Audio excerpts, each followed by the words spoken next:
Welcome and thank you for joining us at The Conversation, which is produced by the New York State Writers Institute at the University at Albany.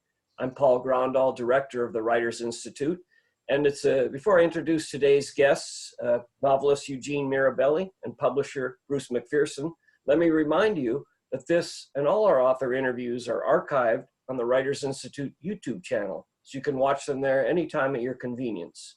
You can also go to our website, nyswritersinstitute.org. And we hope you'll follow us on Facebook, Twitter, and Instagram. And finally, if you'd like to make a donation to support future programming like this, we'd be very grateful. You can find how to do that at our website, nyswritersinstitute.org. So now it's my pleasure to welcome today's guests. First of all, author Eugene Mirabelli. He is an acclaimed novelist who has published nearly a dozen novels, and he's also an emeritus professor of English at UAlbany. He published his first novel, The Burning Air with Houghton Mifflin, in 1959, and his recent titles include Renato the Painter, Renato After Alba, and his new three-book compilation, Renato! Published in October by McPherson Company. We'll be talking about that in today's conversation. Mirabelli also contributes a variety of essays and musings for his online cultural journal, Critical Pages. He's the recipient of a Rockefeller grant, and his work has been nominated for the Pushcart Prize and a Nebula Award. And his fiction has been published in several languages, including Chinese, Polish, Russian, Czech, Sicilian, and others. Mirabelli is a father of three and the grandfather of several grandchildren. His wife, Margaret Black, muse for the Renato series of novels, died unexpectedly in 2010, and she had worked as a book reviewer, and together the two of them ran a small press.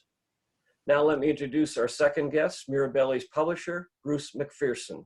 Bruce is the founder and publisher of McPherson Company, an independent literary and arts publishing house based in Kingston, New York.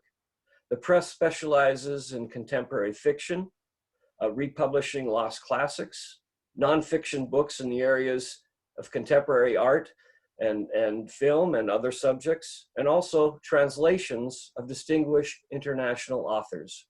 So it's my pleasure to welcome the publisher and the novelist to the conversation. Gene and Bruce, thanks for being with us. Thank you. So let's start. You've had a long association through several Renato novels and others. How did you two meet, and how did you get involved in collaborating, working together? Well, it actually began in Albany at a reading that was being given as part of the Associated Writing Program event that was taking place, annual event that took place at the university. That's right. And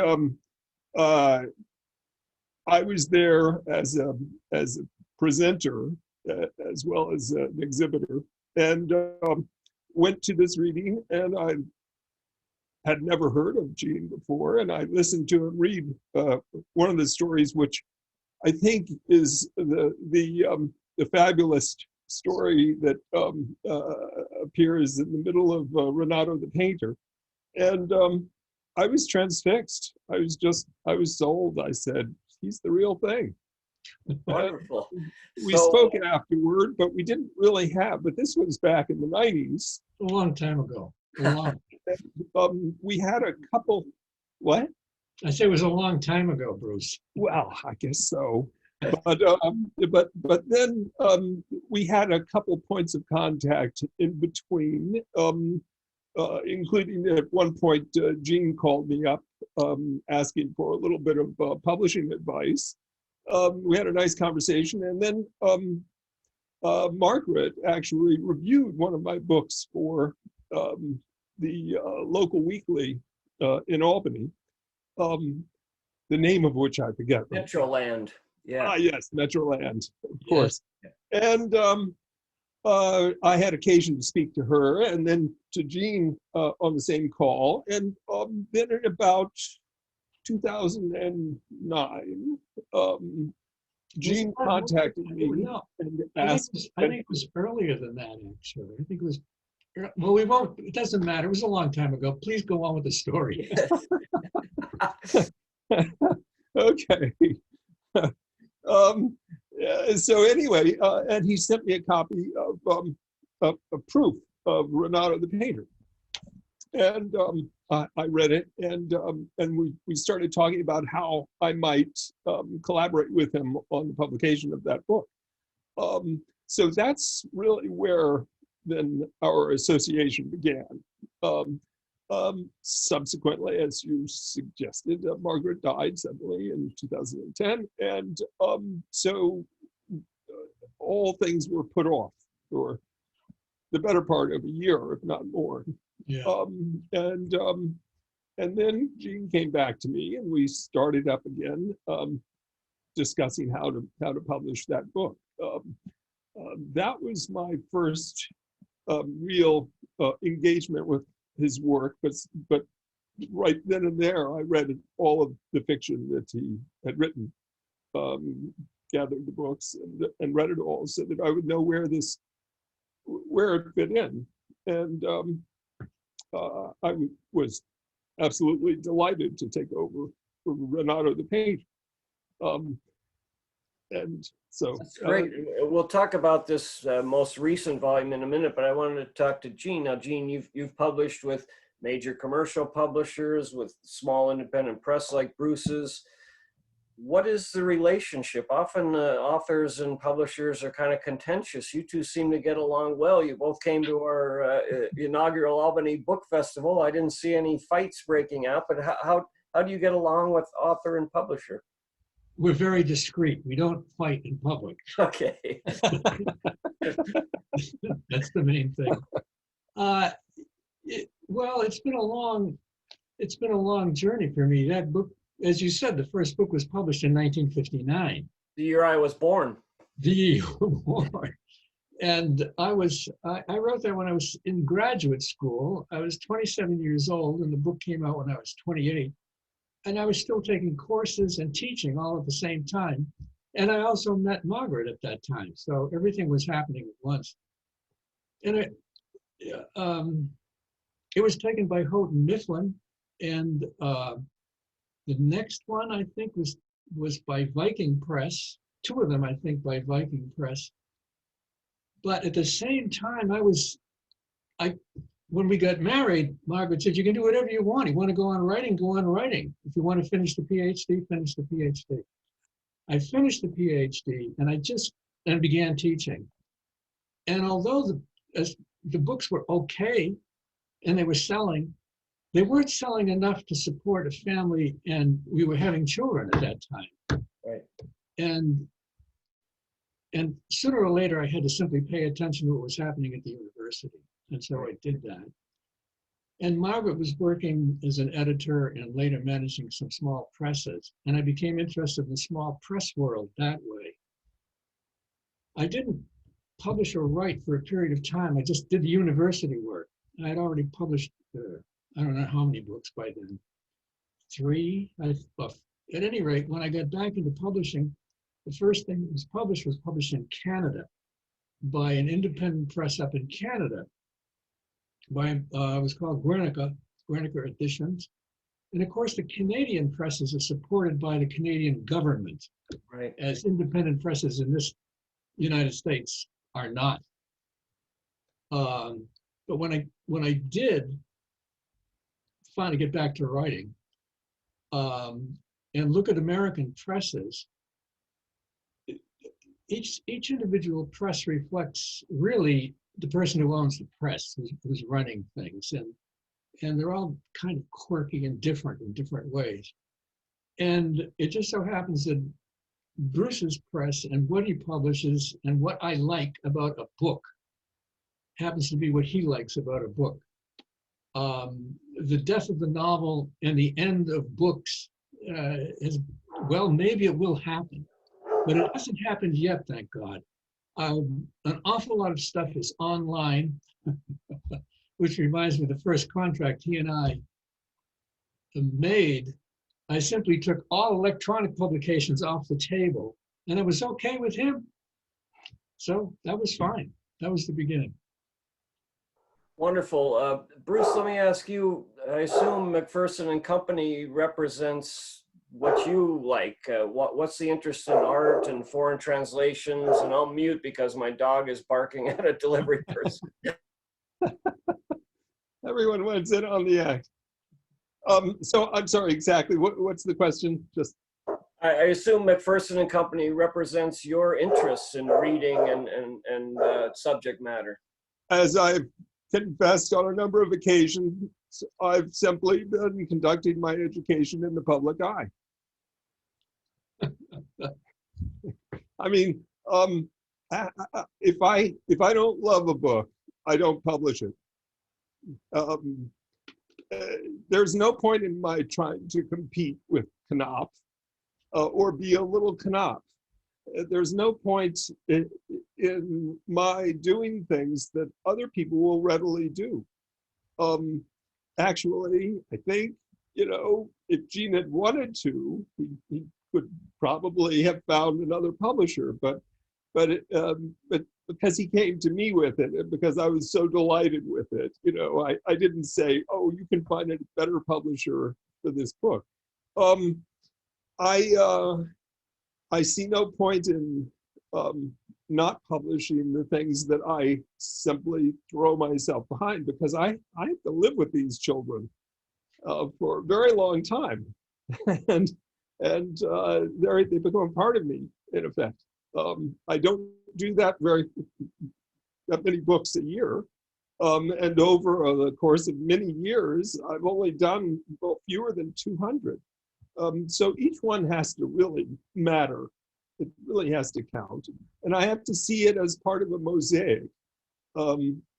There's a fair amount of interreferentiality to my list, the way books will rhyme with each other.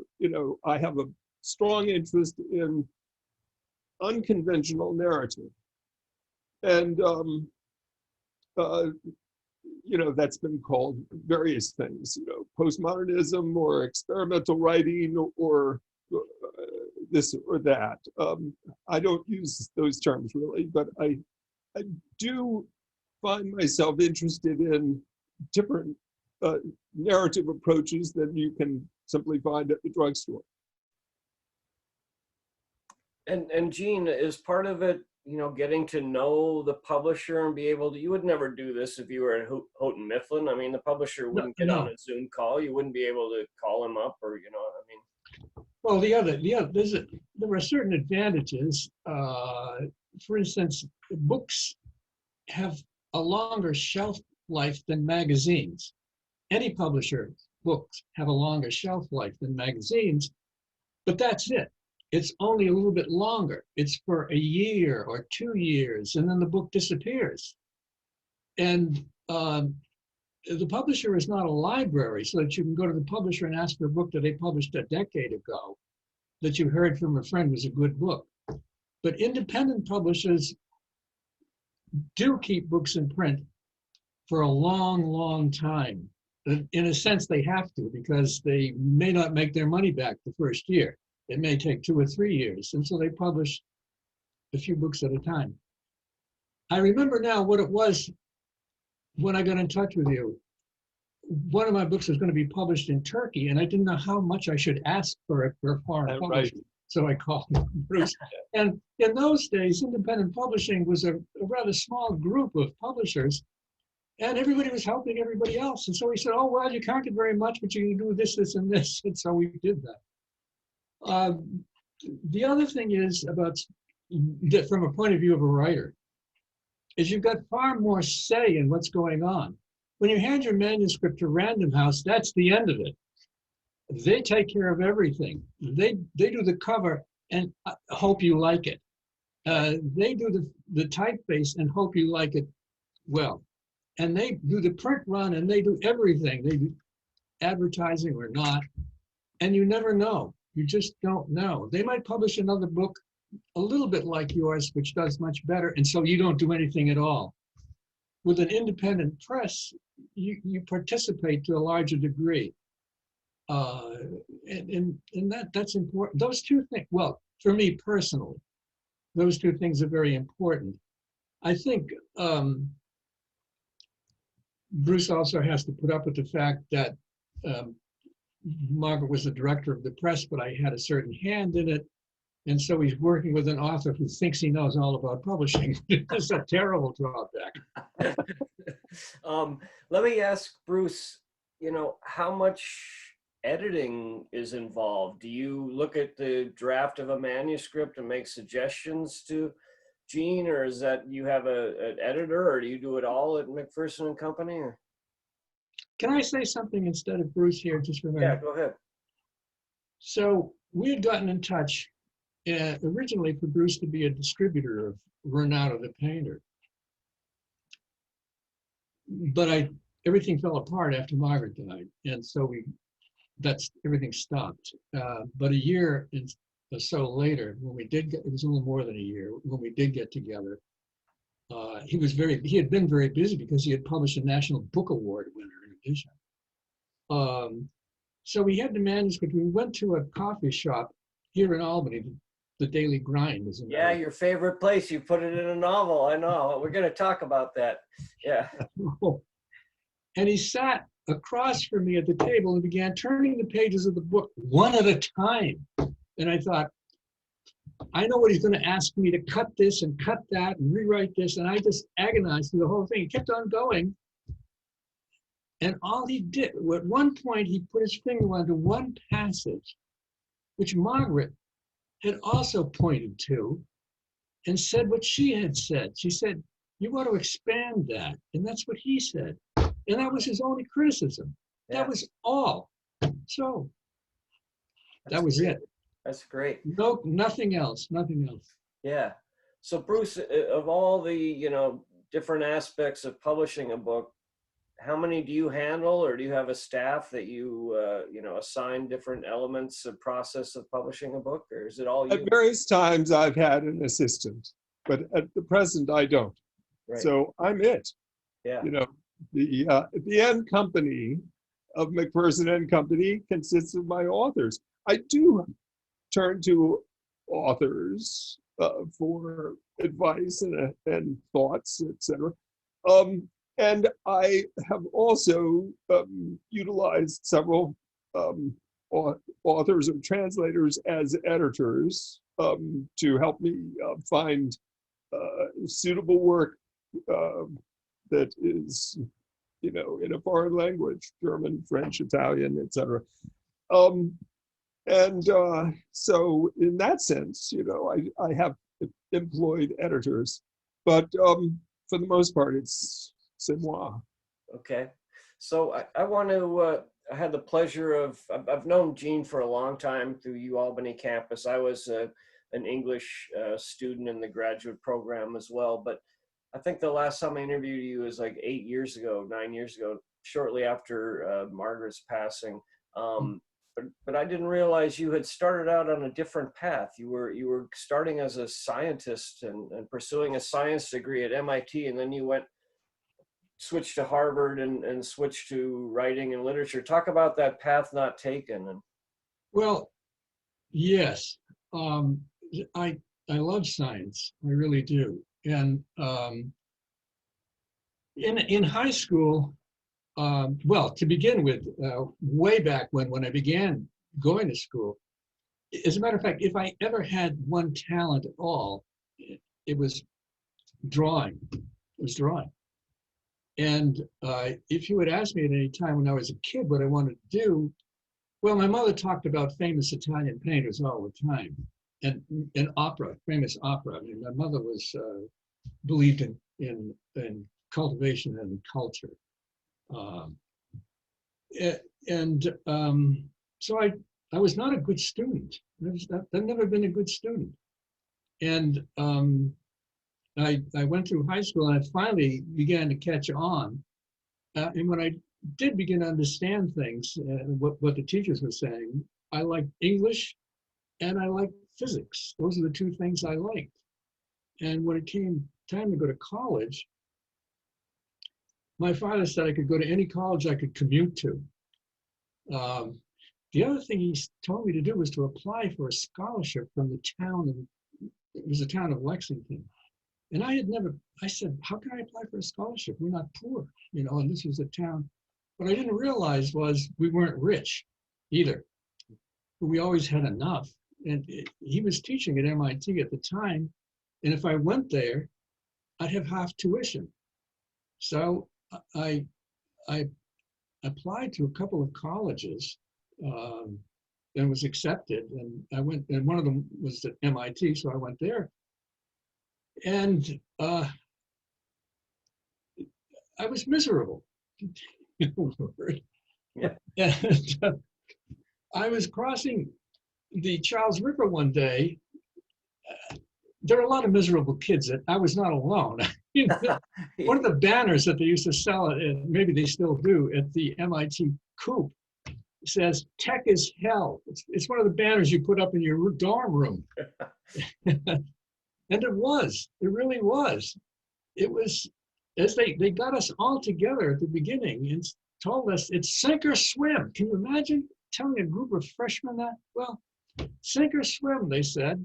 If you need help, ask for it because no one's going to reach out to you. Well, that's MIT, okay. Yeah. And I didn't like commuting. And so I got a job in the dining hall, and I got a room over in Back Bay, and with a couple of other MIT guys. And I met the people on the MIT newspaper and the MIT comic, magazine. And it was a kind of an underground of dissatisfied MIT students is what it was. And there was a writing contest, and I entered it and won. And I was only a sophomore. Well, I really didn't want to disappoint my father, but I really didn't like MIT. Right. And I was about to throw myself in the river, and I decided, no, throw your books in the river. MIT, God. Literally. Yes. Well, I decided to major in architecture because it would be the happy wedding of science and art, but it wasn't. So my last semester there, I was what they call it, I don't know, I simply enrolled as a student, but a non-matriculating student. I took nothing but math courses.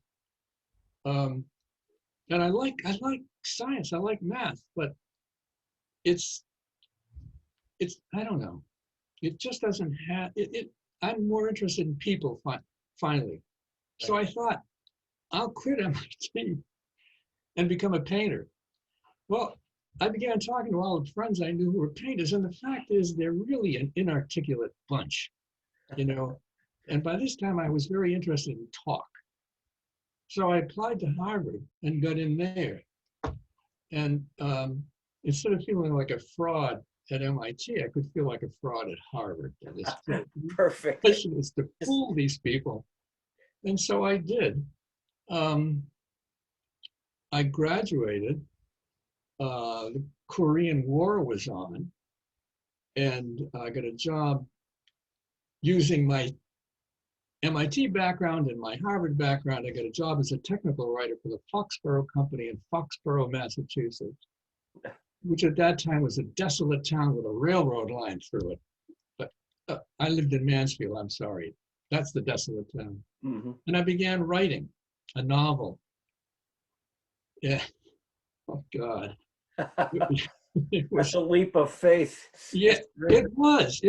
And I was breaking up with my college sweetheart, and I remember sitting on the edge of the bed and thinking, I'm going to kill myself. And I actually had some of these Gillette razors, and I thought, I'm going to cut my wrist, but I was afraid of cutting my fingers with the blade. I mean, it was incredible. How can you kill yourself? But I was at it. I had the blade in my hand, and I was afraid of cutting myself, but I was going to hack at my wrist. Well, as you can see, it didn't happen. We're glad you took that detour. How about Bruce? Were you headed down a different career path before you became a publisher, or was this always your goal? And this was never my goal.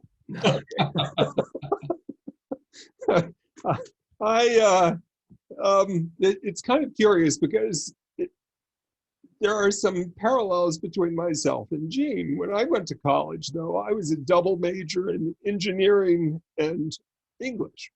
I thought I wanted to be an articulate engineer, and my actual desire was to become an architectural engineer because I had a strong interest in architecture and had done an internship in high school with an architect and liked doing design work of that sort of, architectural drawings, things like that. So anyway, I washed out of engineering pretty quickly. They were gracious enough to allow me to continue at school.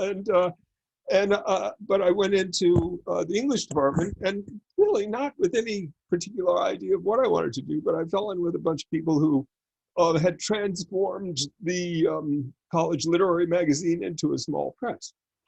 And I'd fallen in a little bit with some creative writers in the MFA program. That's how I first came to know Jamie Gordon when I was a sophomore. We became friends, and I started doing this little small press at the university, and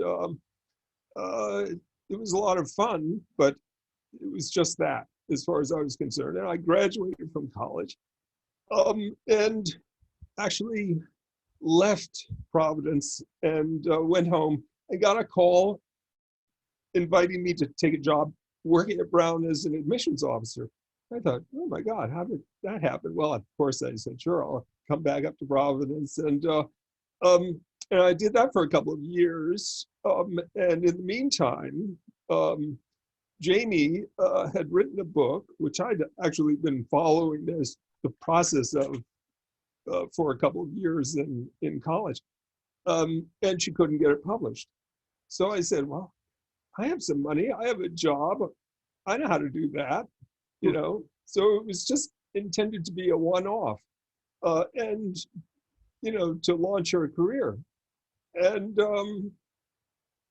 in doing so, I came in contact with a much larger group of this much larger portion of the small press world than I had known about before.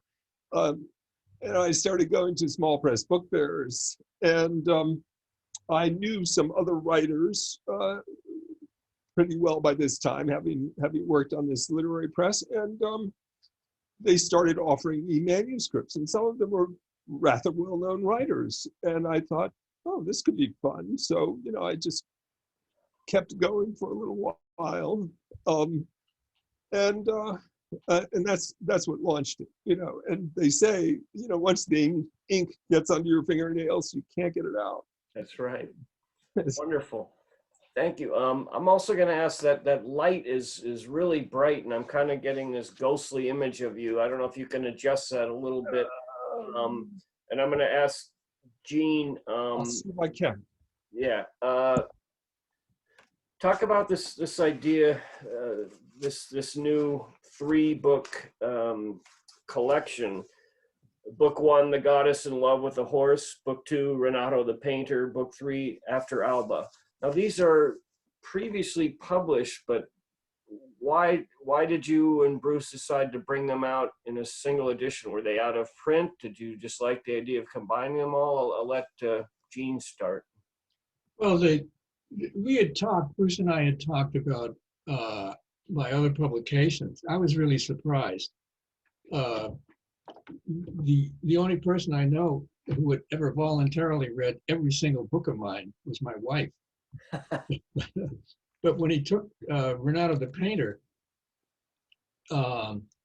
he read my other novels, and the novels that I've written once I got back into writing after leaving it for a while to focus on the university work. Those novels are all related to each other. Right. The characters that are main figures in one novel might be minor figures in another, or they might be related by blood or marriage. And so after publishing Renato the Painter, and because painting, as I said, from when I was a kid, was an interest of mine, and finally I got around to writing about a painter. we talked about the other novels and talked about publishing them individually and so forth. But at one point, it was Bruce's idea. Three of that group of novels have Renato as a narrator, and so it was Bruce's idea to bring them all together.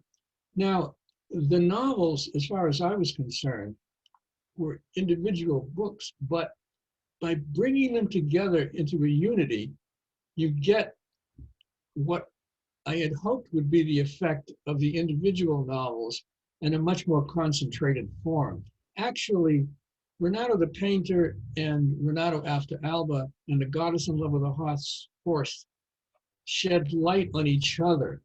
They illuminate each other. They become one book, really, which is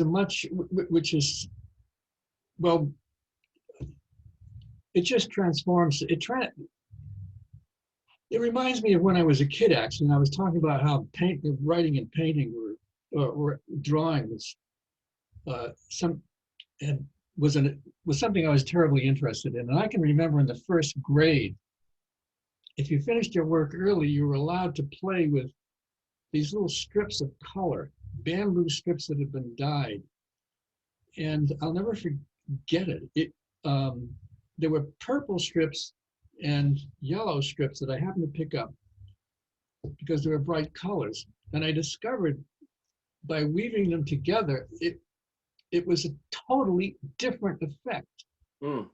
And the same thing happened about music. My mother, believe it or not, she would play records and ask me to listen to them. She would play the Nutcracker Suite. You know, I never forgot that. It was the first thing I ever heard. Well, maybe other things, but do you hear this and do you hear that? And I couldn't hear a damn thing. I knew what a violin sounded like because I had heard a violin, and I knew what horn sounded like. I could not see how music was different. It was not simply a horn and a violin and drums and all these other things. Something happens when you get them all together. And we're so used to the fact that a guitar and drums and clarinet went together, produced something new, that we forget that individually they don't have that quality. And that's the same thing about the three novels that are together. They form a different kind of unity.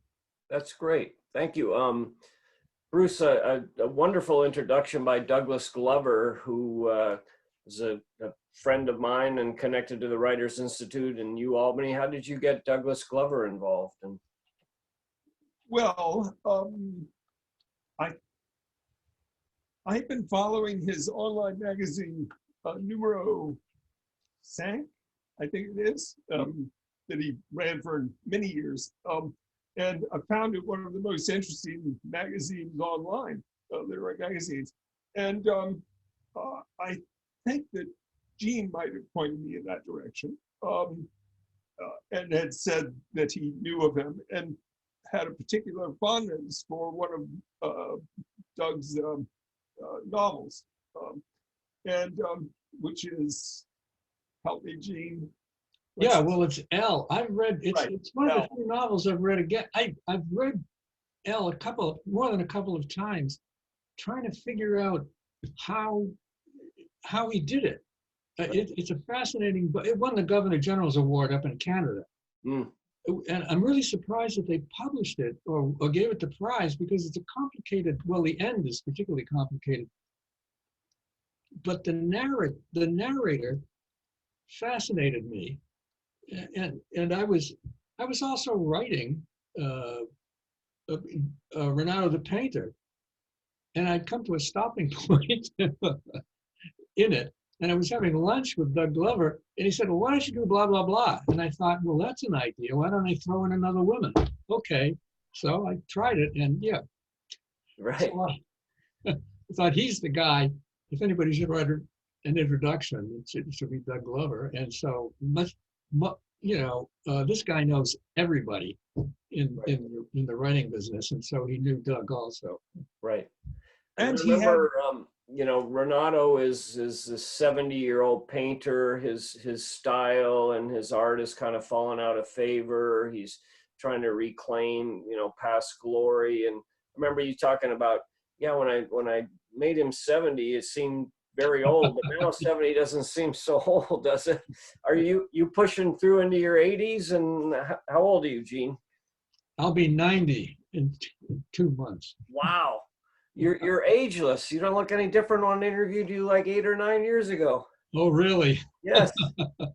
So you're still writing the critical pages, and how much are you writing still? Well, I was doing okay until COVID came along.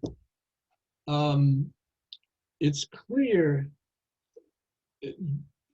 as I've begun another novel, as a matter of fact, so that's a warning to everybody. But when COVID came along, I suddenly no longer had a house cleaner who could come in and clean my house every couple of weeks. I couldn't go to a restaurant once in a while. And I spend my time ordering food supplies, cooking. I've become a cook, and cleaning up after cooking, which takes at least as much time as cooking does. And I'm cleaning the house, and I'm doing everything. I haven't moved. I'm living in a house where we had 3 children, and I cannot. And I'm getting old. Actually, I'm getting old. So writing is there, thank God. I don't know what I'd do if I didn't have an imagination, but it's hard. And I know a lot of writers. I was talking to one just yesterday who simply aren't writing. I belong to the Authors Guild, and there are two large groups. One group is a group who have kept on writing, and the other group has simply stopped. Right.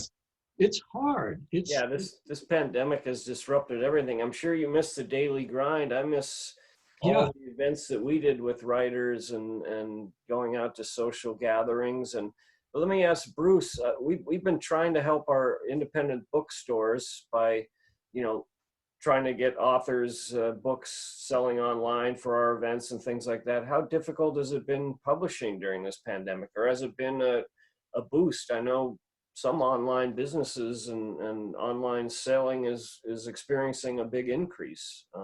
But how is it for your publishing company? I don't do a lot of online selling through my websites. Mm-hmm. That's partly because Amazon, you know, sucks all of the oxygen out of the room. There is a new website called bookshop.org, Yep. which has been both has been a contender, you know, a competitor to Amazon for the first time, and is also devoted to giving 10% of its profits to independent bookstores. And it's already raised about $10 million for independent bookstores, which is not a lot, but it's something, you know, it's a little bit of a lifeline. Yeah, that's great.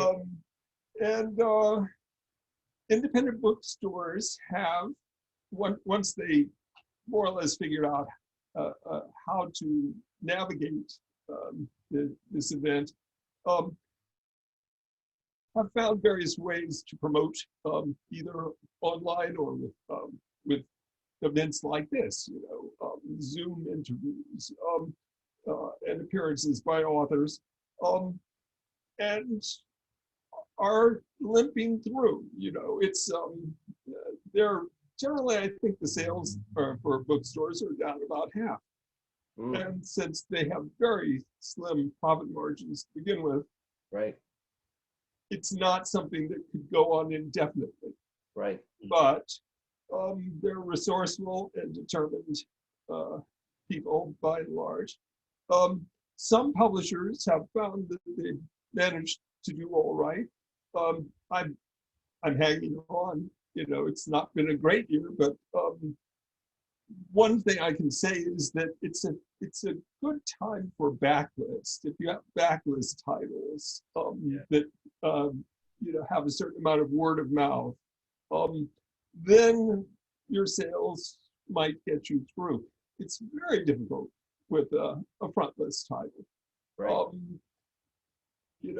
This is an enormous help, by the way, to have this this little event, because one of the curious things is also that most of the front list titles for the spring were moved to the fall, and so you have a double list this fall. Right. And it's very crowded out there in the marketplace, and that will spill over. That will mean that a lot of books from this fall will still be active into the spring from the commercial houses. Right. And of course, there are some bright spots. Former President Obama's book has been an unbelievable bestseller. Right. Which was very heartening. Yeah. And, maybe we could take a cue from the Canadians and do public support of small presses and small publishers in the arts. I think that would.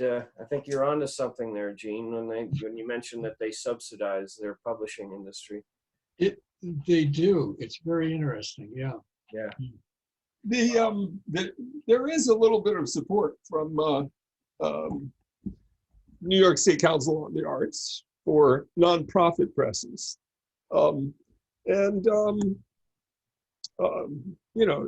that's a big help for a lot of, especially magazines and the smaller presses. I don't happen to be a nonprofit, so I'm not eligible for that kind of support. Right. Let me ask Gene something I noticed in your Renato books. You do two things really well. It seems like they would be two of the hardest things to pull off in fiction. One, comic, a funny, witty, comedic writing. I mean, there's a lot of humor in this, I think, but also erotic scenes. How do you pull off those two styles in a novel, and are they more difficult than kind of straightforward scene writing? And yes, Yeah. yes, they are more difficult. Both of them are more difficult. There's no question. I've been trying it for a long time. The book that was being translated into Turkish into a Muslim country happened to be my one, I suppose you'd call it, erotic novel. It's the language nobody speaks, and it was during a period of openness in Turkey, and they were spreading out, and it was sufficiently intellectual as well as erotic. You just do your best. You just try, and it's hard to strike the right words. As a matter of fact, erotic language is very difficult because you've got vulgar language on the one hand, and I mean vulgar in every sense of the word vulgar, meaning just commonplace, what most people use, as well as really vile words. But you don't want to use medical terminology either. And I've always felt that books with romance in them, if you leave out what the romance is heading for, as I've said before, it's like Moby Dick without the whale. You either have, it seems to me you should have it, unless there's a certain other kind of novel. But it's part of life. But then I believe a lot of things are. I've never lost my interest in science, and there's a lot of scientific stuff and a lot of philosophical stuff in Renato the Painter. And as a matter of fact, in all three of those individual books together, people, I don't know anybody who doesn't think. I don't know anybody who doesn't have a political opinion. I think people who have political opinions, maybe they don't read. But most characters in novels, they don't have any ideas. They act, God knows. They get into scrapes, they get out of scrapes, they get into romances. But the people I know wonder what happens to them after they die. They wonder about moral questions. They do things and they think but they've got to conceal it from their wife because it isn't right. But why shouldn't I do this? It's it's what men do, or it's what women do, or men do it all the time. And I'm a woman and I'm going to do whatever I want as well. But they think about these things. They discuss these things. They talk a lot. But in most novels, the characters are rather one-dimensional or two-dimensional at best. And then it isn't just the erotic, and it isn't just intellectual or scientific. It's all those things, different kinds of people. But I try to make the characters. I try to make them real. And Right. ideas don't just float around by themselves. They're embodied in people. There are no ideas floating around. Yeah. So let me ask Bruce, this book is newly published. How are you marketing it, and who is it pitched toward? Is it for people who like books about art? Is it for people who like, literary, sophisticated novels? Tell me how you're going to pitch it and market it. This is always an interesting question, and people will ask me, "How do you sell your books?" And I usually answer one at a time. Yeah. And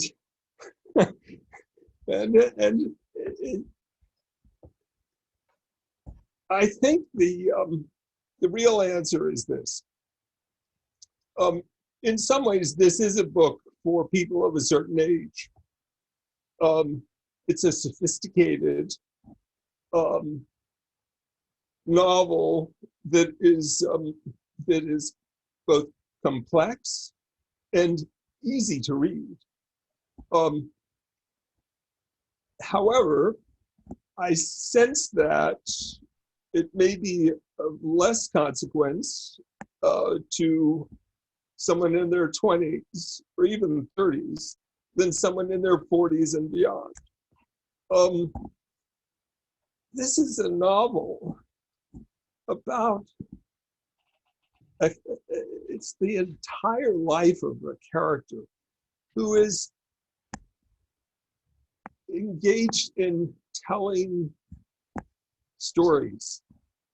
First, the stories that he received, that is, the stories of his family, the legends, the fables, the tall tales, the grandiose, impossible things that occasioned the greatest, most improbable story of all, which was that he was discovered in a basket on a wintry night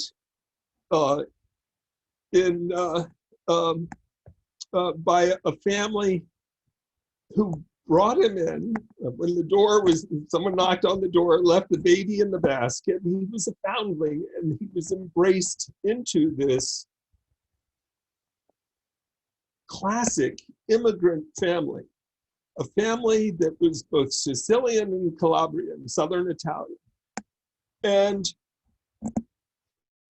embodied a proud history of displacement, you might say, and the embrace of a new country.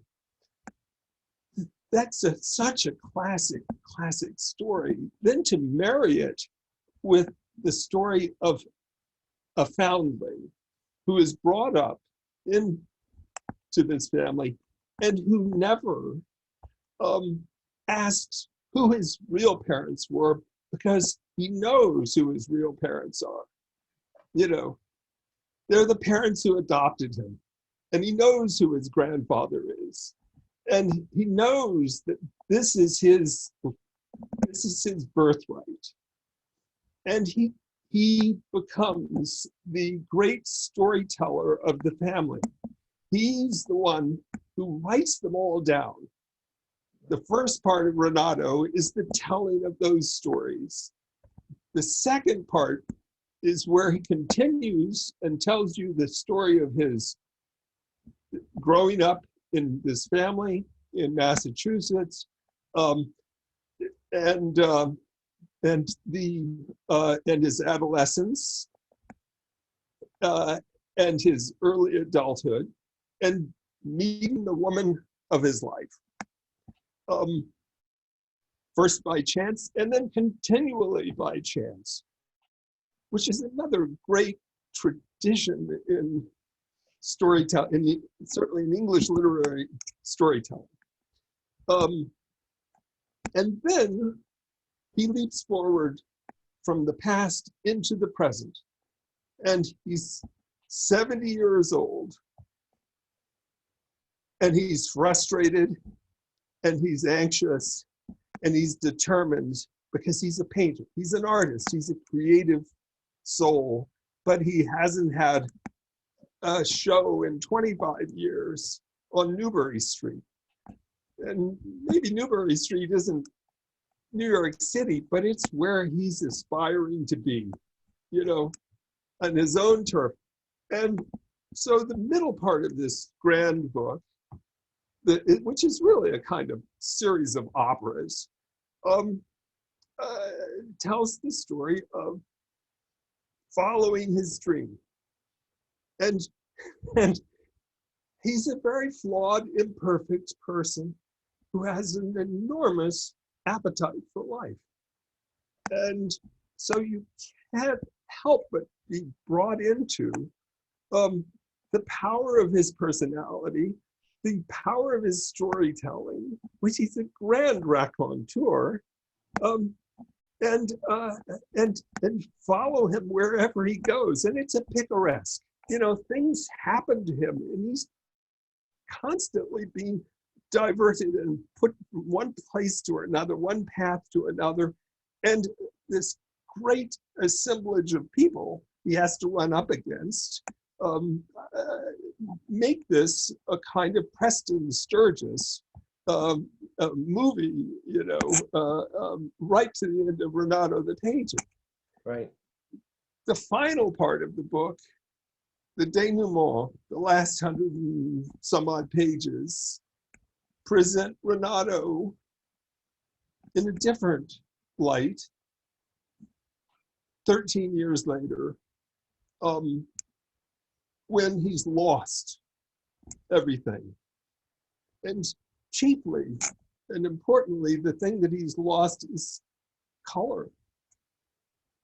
You know, the most devastating, it's like a composer losing hearing, for a painter to no longer be able to look at the world in terms of color. This is the grand metaphor of this book. And so in a way, it suggests that, you know, the tragic qualities of life. Yes. And so the person, you know, I think that almost anyone who enjoys storytelling at this level of joie de vivre would enjoy this book.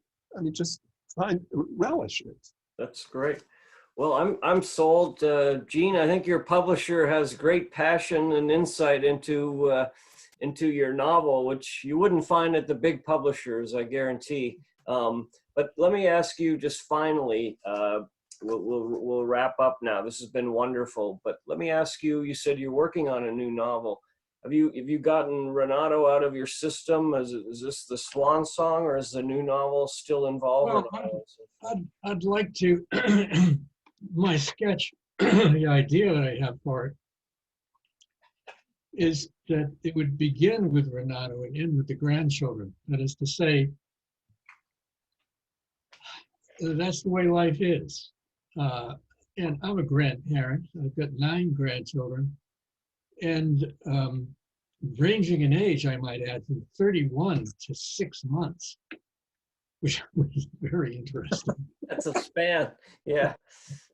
And there's a transition that happens in life, you know, and I would like to have Renato as the main figure at the beginning of the book, and maybe he disappears and the grandchildren are the center, something like that. Trent, that's just a trajectory of a book that I would like. About this book, what I hope is this is a book which, after all, has got a man who's half stallion in it. I mean, really, he's horsed from the waist down. It's also got an angel, a real one, and a couple of make-believe ones. The real one claims to be from escaping from a psychiatric clinic in Boston. That's true. I mean, it's got a goddess who's working in a bordello. I mean, it doesn't bother me, and I hope that it'll be entertaining for other readers. And my first novel, I used to play in the back. I had a record player, ran on batteries, and that I would play Eine kleine Nacht music over and over and over again by Mozart. I wanted to get that form right, and I was hoping it would soak into the novel. You know, when I was writing this, I was much more interested in the Beatles and things like that, and in their albums and how their albums had a kind of unity and a kind of form, even though there were individual songs in those albums. That's where some of my sense of form came from. And I remember reading a comic strip that was very real and very funny, all real people, including a Vietnam veteran in a wheelchair, plus a penguin. And do you remember that? It was Bloom County. No, Marvelous comic strip. I do remember Bloom County, yeah. Sure. Yeah. And I didn't mind the fact that one of the characters was a penguin. Right. And I said, my God, this is only a comic strip, but I can do something better than, bigger, better. I can do my own version. I can have a man who's half stallion in the book. That's It great. seems to work. Well, this has been a pleasure with the publisher, Bruce McPherson, the novelist, Eugene Mirabelli. The book is Renato. It's a trilogy.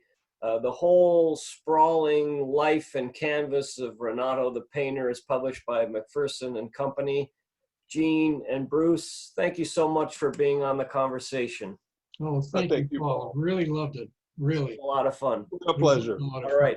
Hopefully we'll see you at next year's, we can do it in person in the fall, the Albany Book Festival. That would be fantastic. All right. I'd love to. Thank you very much.